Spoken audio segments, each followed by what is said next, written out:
どう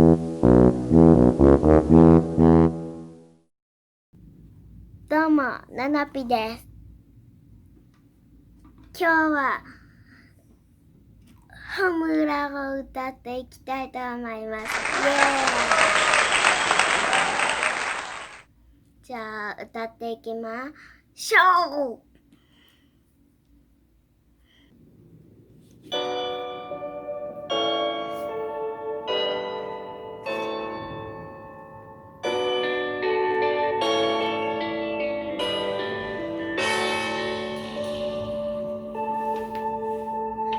さよなら、ありがとう、声の限り。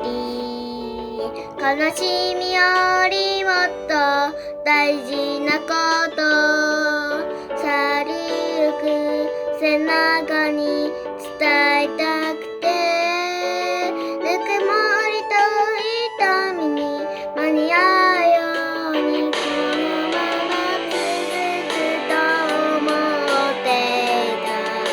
僕らの明日を描いていた。呼び合っていた。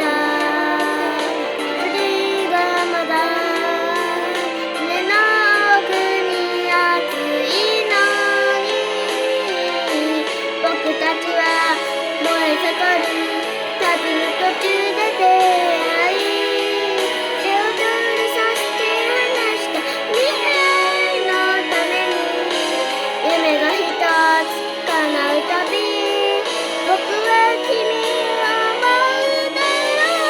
強くなりたいと願いないと、きついお花向けに。